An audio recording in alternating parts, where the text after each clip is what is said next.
Robert Montgomery speaking. From the nation's capital has come a new epic of American courage and sacrifice. America's greatest adventure in polar exploration. This is a tale of men and of their willingness to endure hardship and risk life above and beyond the call of duty in the service of country and humanity. For brevity, the sequence of events has occasionally been rearranged. The President's cabinet approved the expedition. As Secretary of the Navy, James V. Forrestal explains the reasons for the enterprise. There is only one untouched reservoir of raw materials left in the world, and that's in the region known as Antarctica, an area larger than the combined area of the United States and Europe.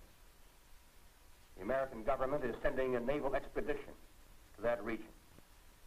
The purpose is to train our Navy in polar operations so that it may better perform its function of preserving the peace upon the 7 seas of the world.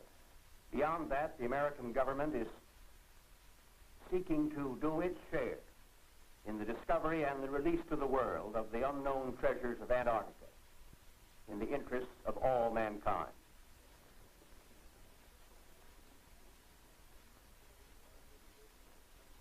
Sums up to this, gentlemen. The Secretary has approved our plans, confirming you, Admiral Byrd, as the officer in charge of the expedition, and you, Admiral Cruzen, as the task force commander. And we get everything we need. That makes Operation High Jump the greatest polar expedition in history. Admiral, time is going to be our greatest handicap. By the time we get through this very difficult ice pack, the summer will have ended and the fall will have set in. Never before has anyone attempted to take a fleet of thin-skinned steel ships through 300 miles or more of crushing ice pack. I have great faith in your skill, courage, and determination. And now, gentlemen. Admiral Nimitz reviews the operations plan. The expedition will comprise 3 groups: a central land plane group to explore the interior from Little America, and 2 seaplane groups, the eastern to map that half of the continental shoreline, and the western to map the opposite coast of Antarctica. After the original orders have been issued, 3 months of planning are needed to organize the giant venture. This is Robert Taylor speaking. At the world's greatest naval base, Norfolk, Virginia, ships of the Central and Eastern groups are loading. The flagship, Mount Olympus, equipped with powerful radio and radar, will serve as the leader's voice of command. Admirals Byrd and Cruzen come aboard to check staff preparations, food, fuel, and clothing for 4,000. Byrd greets out the expedition. Not a few vessels, but a fleet. Officers and men, not hundreds, but thousands, and pilots by the score. The Chief of Staff, Captain Quackenbush, calls up the fleet's youngest recruits to meet the admirals, who name them Running Jump and High Jump. The pups are unimpressed by rank. Running Jump, New Hampshire, where sailors are learning the art of navigating dog sleds. Everything happens to sailors. But soon they come to understand and to love the Huskies. They watch their dogs carefully to see that they have enough to drink and enough to eat, and always at the right time. The dog watch bluejackets practice the patient care that will keep the dogs in prime form. Not only food, daily attention to their eyes so that they may not suffer the dreaded Arctic snow blindness, and the inevitable vitamin pill that even dogs can't escape these days of ABCD health. The boys learn all the tricks. Tickling of the throat and a pat on the nose gets the pills down. The dog sleds are the small boats of the Antarctic. Each carries 600 pounds, with 10 dogs hauling. Each dog's harness is tailor-made, carefully fitted to avoid the chafing that has been fatal to many a sled dog at below-zero temperatures. The Husky's paws are equally important.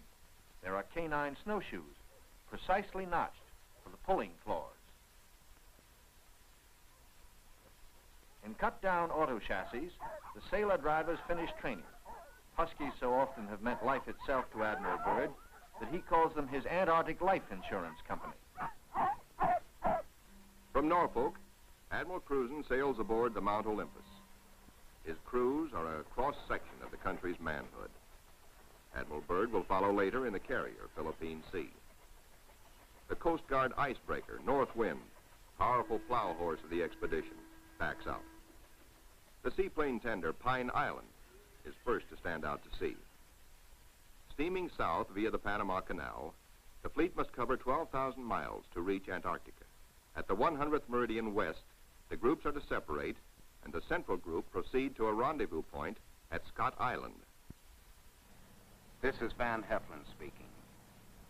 Sailing day at Santiago finds the Western Group helicopters practicing final pinpoint landings on the newly installed helicopter flight deck of the seaplane tender Currituck.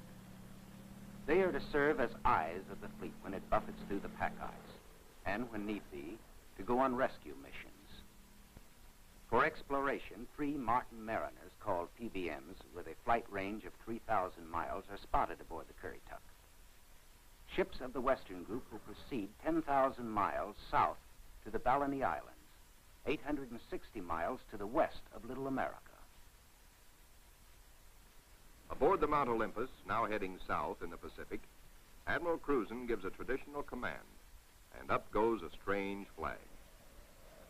The Jolly Roger, signifying the crossing of the equator and authorizing the ancient shenanigans of the sea, whereby all landlubbers are painfully presented at King Neptune's court. The veteran shellbacks copperplate the Pollywog's interiors with a mixture of cylinder oil and chewing tobacco. Next, the Pollywog's must kiss the boatswain's belly, the only kiss they'll have for many a long month.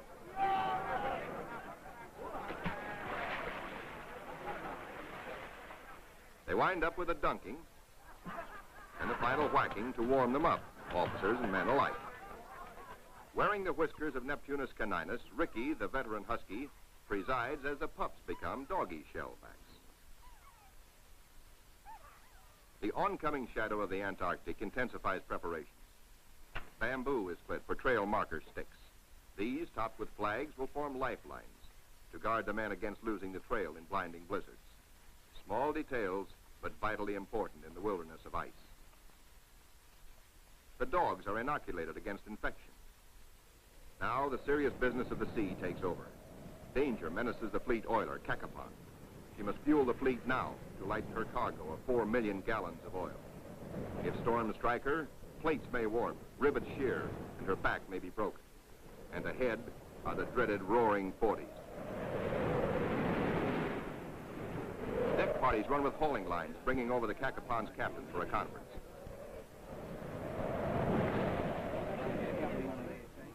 The ships are still on course, forging ahead, but the Cacapon's salty skipper smells storm coming. Few ships travel this lonely ocean, so there are no weather reports. We've got to finish this job fast, he roars, or we'll be caught in a stiff blow. And blow she does.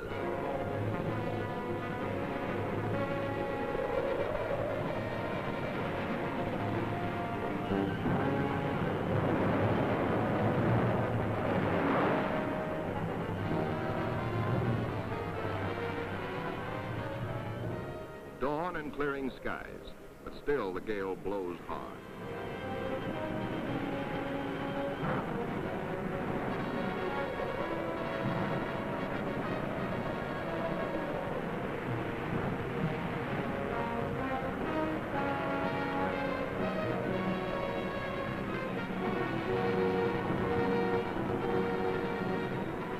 Aboard the seaplane tenders, rolling decks imperil the big seaplanes.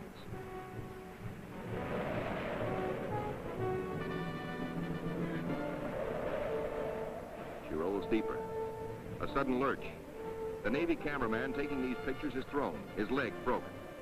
He swings his camera, catches the nose of one plane smashed in, swings aft, spots another plane overboard, sinking in the wake. Lost.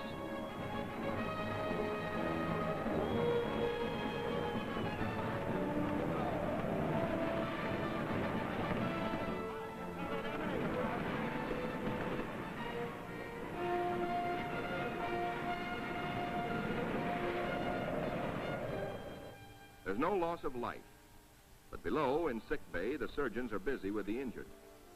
Today, with Navy's modern science, an injured seaman is soon up and about. We go back now to Norfolk and sailing day for Admiral Byrd. 6 DC-3s, called R-4Ds by the Navy, make the longest taxi run in Navy Yard history, each with crewmen riding the tips of their 98-foot wings. Poles and buildings have been removed to clear their way to the 30,000-ton carrier, Philippine Sea.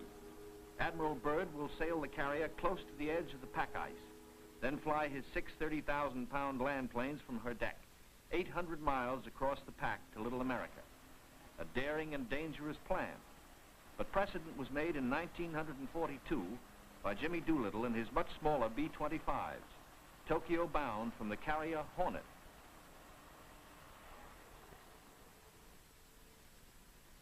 As the Philippine Sea sails on her 10,000-mile voyage, the advanced group under Cruzen has voyaged far south. They sight their first icebergs just above the Antarctic Circle. Careful bearings are taken, for the hulls of these ships are no thicker than was the steel skin of the Titanic. The treacherous ice is the enemy now as then, but danger is the sailor's business. His delight is in preserving home traditions, the Christmas tree and Christmas dinner.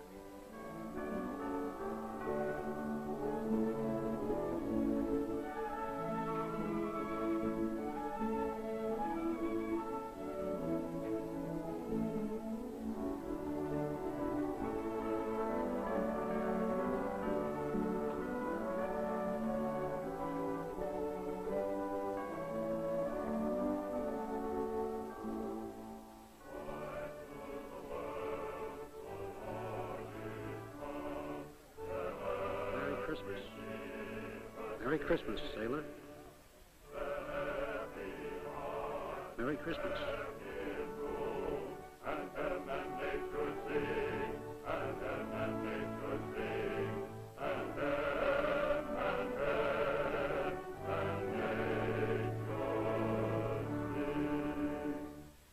All the while, engines throb, taking the central group deeper into icebound seas. Now, by the far-seeing eye of radar, the bridge learns of land ahead, and Flag Communications passes the word to the fleet.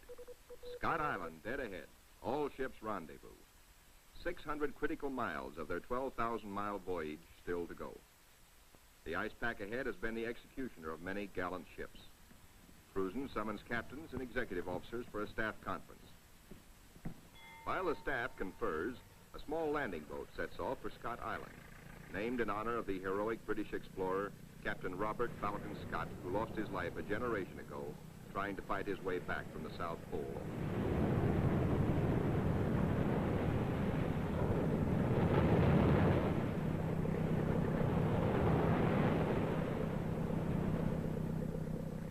In such surging seas, landing is impossible. The boat heads back for Mount Olympus with serious news. Cruzen must abandon his plan for a weather station here on this rugged submarine mountain. Time presses hard. With his operation officers, Cruzen transfers his flag from Mount Olympus to the Coast Guard icebreaker, North Wind, for she must take the lead, cut the channels. Admiral Cruzen's battle now begins. Through 600 miles of peril, the Admiral must bring his ships to the open Ross Sea, and thus to the Bay of Whales and Little America. Cruzen signals, "Follow me," and sets a careful course past icebergs. There she blows, sings the lookout. There she breaches, close aboard. These huge whales measure up to 80 feet long, and each yields oil worth more than $2,000.